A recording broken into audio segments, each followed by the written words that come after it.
So it's a great pleasure and an honor to be here. And what I want to talk today about is the difference in worldviews between a zero-sum foreign policy worldview and a positive-sum foreign policy worldview. And I want to tie it to the campaign.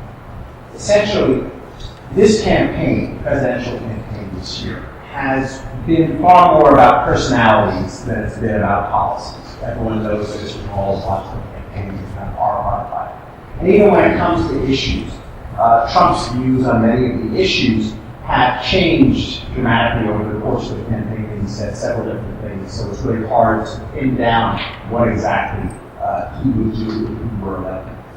Within Trump's policy views, however, there is a worldview. You can make sense of what Donald Trump thinks about foreign policy from many of the things that he said. And in fact, that's why most foreign policy specialists have been so opposed to the Trump campaign.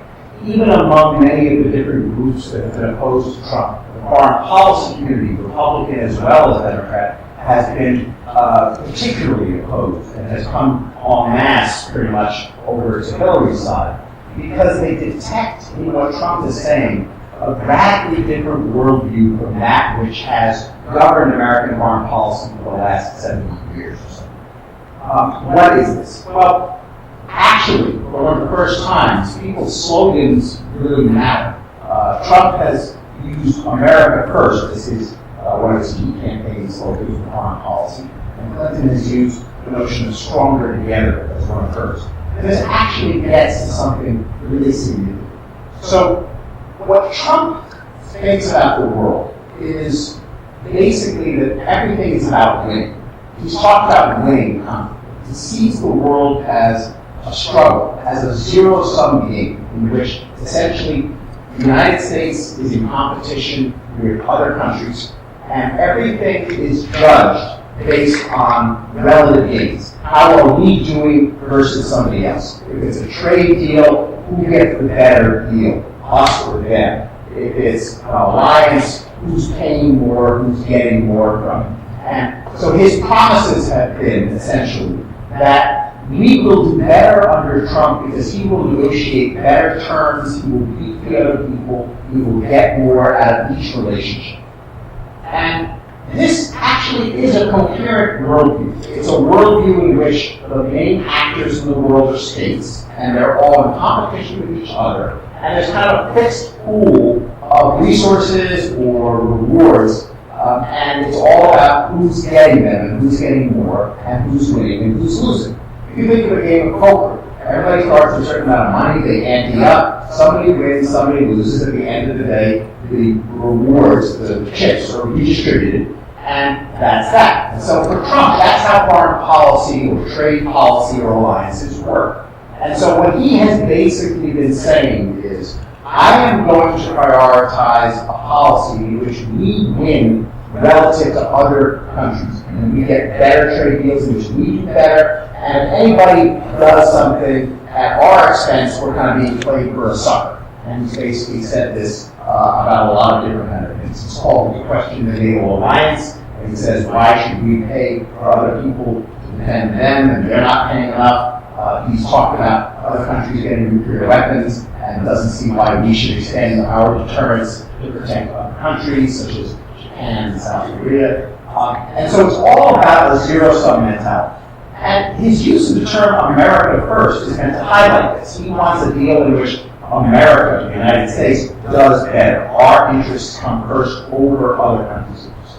This sounds plausible, it sounds legit, and in fact, it is actually how people used to think about foreign policy and international relations in the United States up through the 1930s. And that's how some people around the world continue to think of it even today.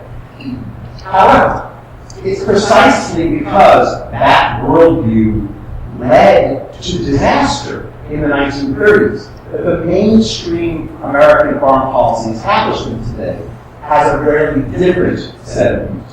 And Hillary Clinton has managed, because of Trump's opposition, to essentially become the spokesperson for the mainstream view of foreign policy over the last sort of 70 plus years, which means that the election has been less about her particular views on a specific foreign policy issue like Syria, ISIS, or Russia, or China, and more about the general conception of American foreign policy that has been constant for the last 70 years.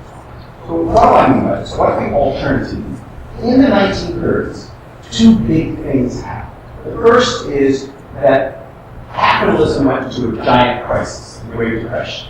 Countries had a terrible economic situation, and they responded to it by turning inward. They decided to stop trade, to adopt what we now are often called beggar thy neighbor policies. They put up lots of tariffs, and they decided to focus their economic energies inward on their own internal markets and to stop trade, to stop economic cooperation.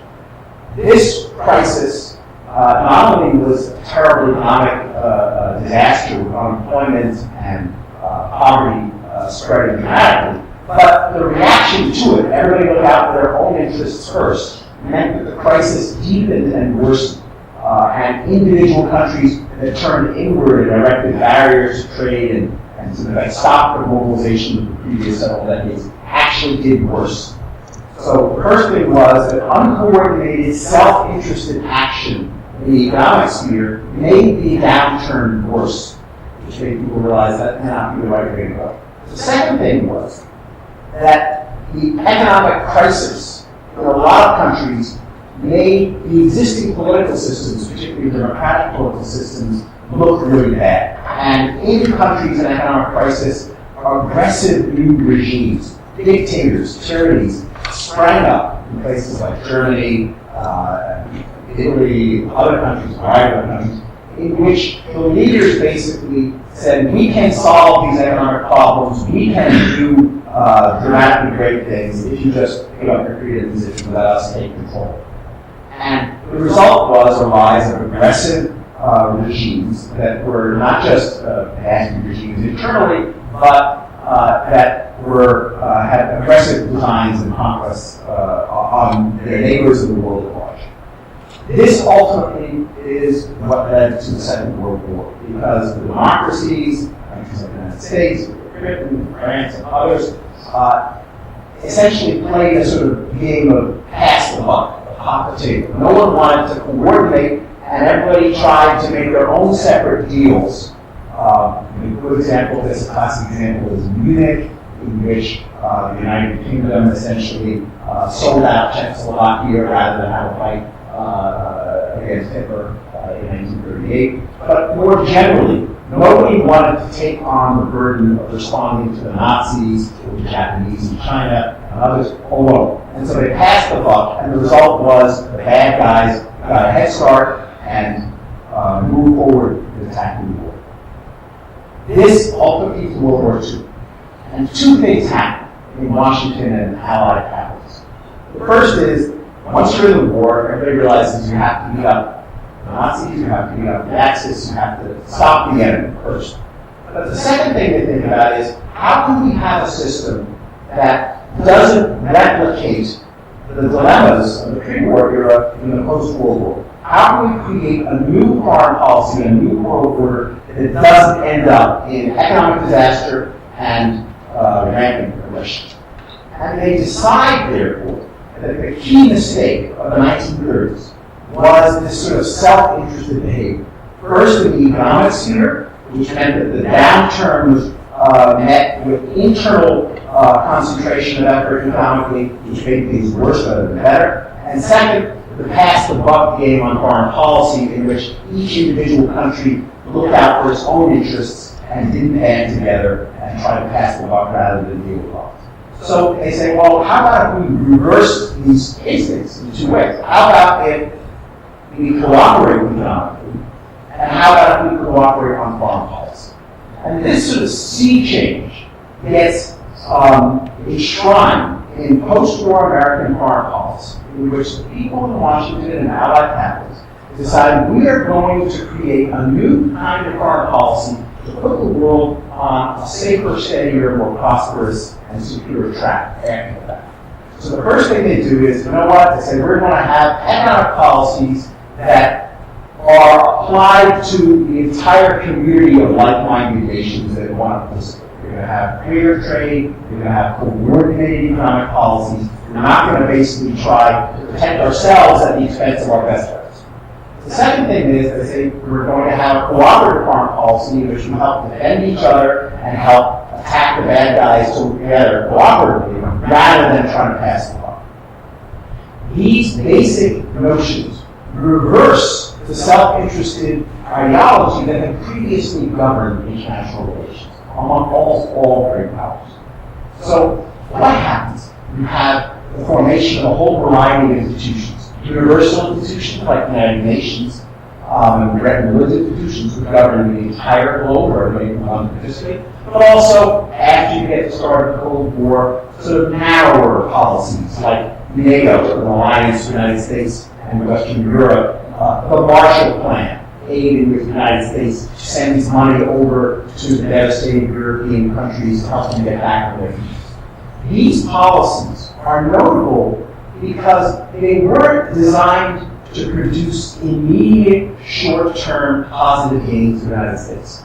We didn't get all that much out of NATO. We basically provided security for the Europeans. We didn't get that much out of the Marshall Plan. We sent over $12 billion, more than $120 billion in today's dollars, just to help the European economies get back on their feet. And the idea was that we were playing foreign policy these days, international relations, as a team sport rather than an individual sport.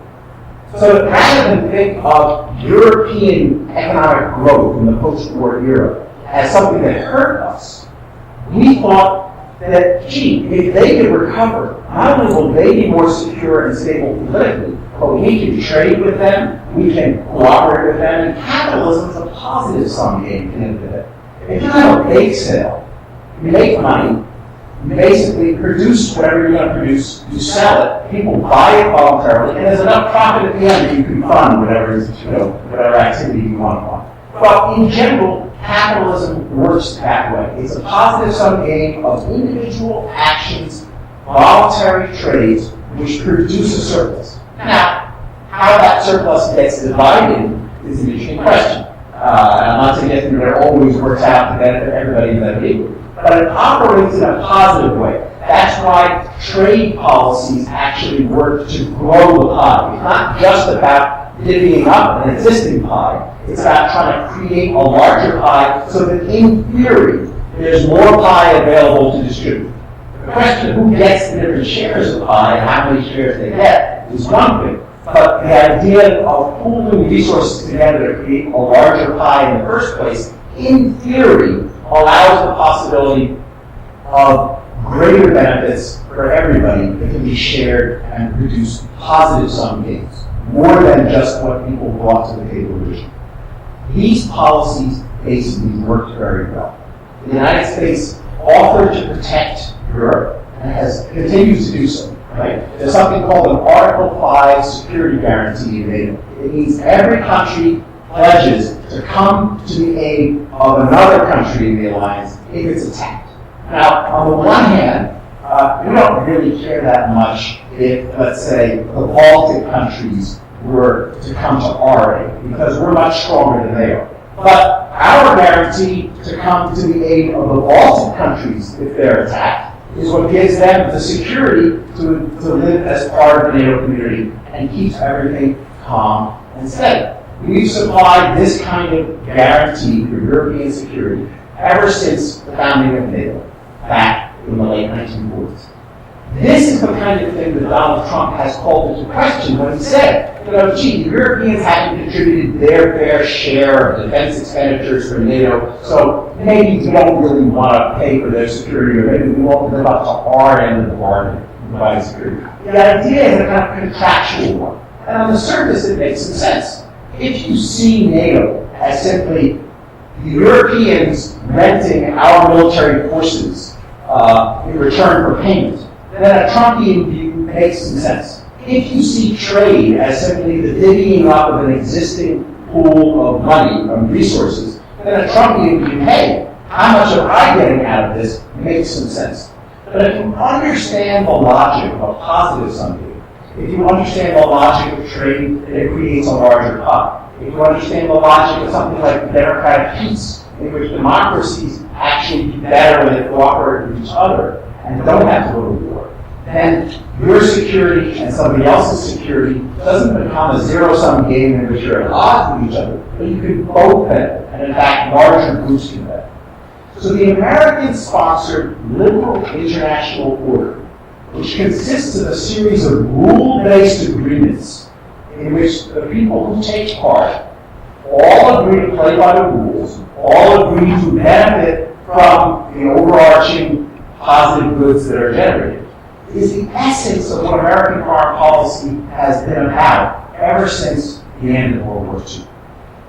We have provided for the European security, we provided for a global trade system, and we've allowed other countries to come into this mix and we say to them, look, if you want to join the World Trade Organization and play along the same rules as everybody else, that's a good thing, we'll let you in. If you want to join our alliance, like NATO, that's a good thing. If you play by the rules, you can be part of the team. And we said that to a whole variety of countries, and the result has been an ever-expanding sphere of peace and prosperity and security. Now, there are a whole lot of details about specific policy issues that are contested. There are a whole lot of details, not just about how you divvy up the proceeds, as I said, from these kinds of things. And countries are not doing this altruistically. The United States isn't doing this as a sort of pure charity case. They're doing it in a kind of enlightened self-interest, in which cooperation works to everybody's benefit. And so, when we think of, let's say, European security, it's a little more European prosperity. It's not coming at our expense. We think of it as being part of a broader zone of peace and prosperity, of which we are a key part, larger markets that we can benefit from, and a world that is more secure and protects our interests. Broadly speaking, there's a great deal of agreement on these kinds of issues within the American foreign policy establishment. It's kind of worked well over the decades, and although there's difference between foreign policy professionals within each party and between the Republican and Democratic parties about how hawkish you want to be, what specific thing you want to do about this particular foreign policy issue or that, the idea that other countries, particularly allies, are on your team, potentially, rather than the people you're playing against, is something that the vast majority of foreign policy professionals across the political spectrum fundamentally agree with. They understand that, if you're Mark Teixeira and Alex Rodriguez hits a home run, it helps you rather than hurt you, because it helps your team win, right? Maybe Mark Teixeira is jealous that Alex Rodriguez hits a home run. Maybe he might be the one winning the game hitting a home run. But at the end of the day, he knows that he's a Yankee, and it helps the Yankees if the team does well. In the same kind of way, within an alliance, within a trading relationship, the positive benefits that accrue to everybody potentially. This is basically why Trump's coherent worldview of a sort of zero-sum game in which you're constantly playing against rivals, in which winning, again, means winning at the expense of somebody else. That's why this has produced such a shock among most foreign policy professionals, because it overturns the entire understanding of American foreign policy that essentially has governed American foreign policy for the last 70 years. And that is why, ironically, when Trump called America First his foreign policy, that was actually the name of a classic American movement that was both isolationist and not wanting to get involved in World War II.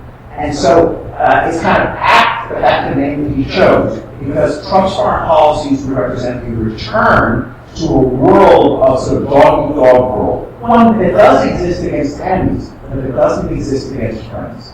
And so his failure to understand that is actually a really interesting and important learning opportunity, because it helps underscore that cooperation, at least among friends and allies, is a crucial part of foreign policy, at least as important as competition. And that's why the notion of a zero-sum foreign policy worldview and a positive-sum foreign policy worldview. Foreign policy is an individual sport against everybody, or is a team sport with your friends or against your enemies, is so important to understand.